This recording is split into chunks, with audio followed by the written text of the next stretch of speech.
गोकुळ जानच्या भावाला पोलीस न्यायालयीन कोठडी मिळाली। सदर गोष्टीमध्ये पीडितेतर्फे पहिल्यांदा माझं असा आक्षेप आहे की संबंधित जे पोलीस आहेत त्यांनी ज्या प्रकारे सदर केसमध्ये तपास केला पाहिजे, ज्या तत्परतेने किंवा ज्या ताकदीने सदर केस मेहरबान कोर्टासमोर मांडली पाहिजे त्या प्रकारे याच्यामध्ये तपास होत नाही आहेत। सदर गुन्ह्यामध्ये पोलिसांवरती कोणाचा तरी दबाव असण्याची शक्यता आहे असं स्पष्टपणे दिसून येत आहे।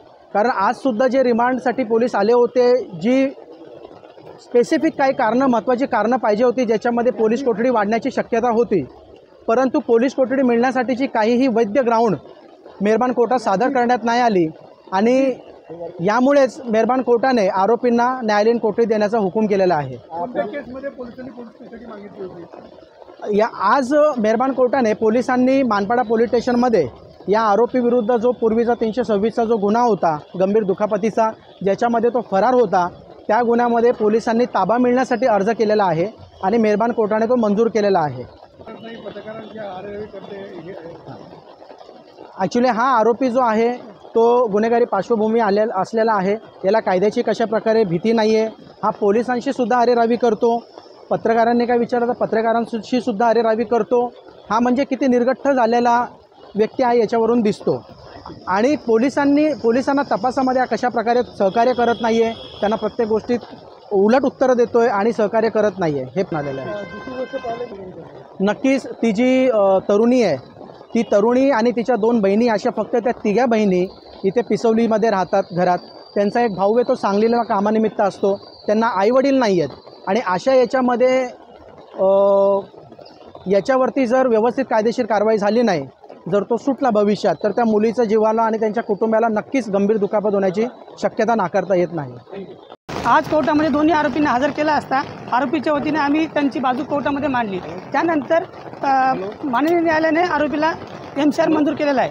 पोलिसांनी 7 दिवसाची पोलीस कस्टडी मागितली होती, परंतु पोलिसांनी जे काही ग्राउंड्स दिले होते पोलीस कस्टडीसाठी ते चुकीचे व त्याच्यासाठी पोलीस कस्टडीची आवश्यकता नाही असं आम्ही युक्तिवाद केल्यानंतर माननीय न्यायालयाने त्यांचा तपास पूर्ण झाला असं कथन करून आरोपींचा MCR मंजूर केलेला आहे।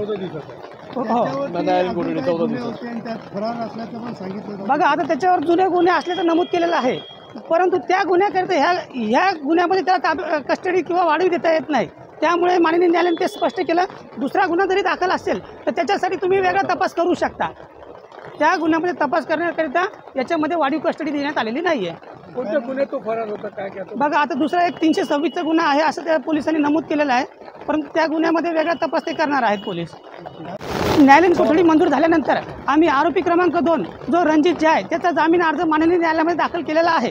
आता त्याच्यावर लवकरात लवकर युक्तिवाद होईल, त्याचा जामीन अर्जावर योग्य तो निर्णय देण्यात येईल। गोकुळ झा आणि रणजित झा याला किती दिवसाची न्यायालयीन कोठडी मिळाली आणि काय युक्तिवाद झाली? पोलिसांनी 7 दिवसाची न्यायालयीन कोठडी मागितली होती, पण जे आधीचं रिमांडचं कारण होतं तेच आज पण पोलिसांनी दिले, त्याच्यामुळे न्यायालयाने ती ग्रँट नाही केलं। आम्ही न्यायालयीन कोठडी मागितली होती, ती न्यायालयाने ग्रँट केलेली आहे। 14 दिवसाची पोलीस कस्टडी दिलेली आहे दोघांना पण न्यायालयीन कोठडी।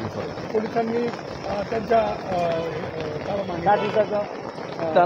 त्याचे जुने गुन्हे दाखल आहेत त्याच्यावरती, त्याच्यामुळे तो सराईत गुन्हेगार आहे असे काहीतरी थातूरमातूर कारणं दिलेत जे ह्या केसची काही ह्या केसच्या रिलेटेडच नाही आहेत। असे कारणं देऊन त्यांनी PC मागायचा प्रयत्न केला होता, पण न्यायालयाला त्यांनी आम्ही नजरेत आणून दिलं की त्या गुन्ह्याशी आणि ह्या गुन्ह्याशी काही संबंध नाही। त्या गुन्ह्याचा स्वतंत्र तपास, ह्या गुन्ह्याचा वेगळा स्वतंत्र तपास आहे, त्याच्यामुळे ह्या गुन्ह्यात 2 दिवस आधीच PC दिलेली आहे, त्याच्यामुळे परत PC द्यायची गरज नाही। ते न्यायालयाला आमचा युक्तिवाद पटला आणि न्यायालयाने न्यायालयीन कोठडीचा आदेश दिला।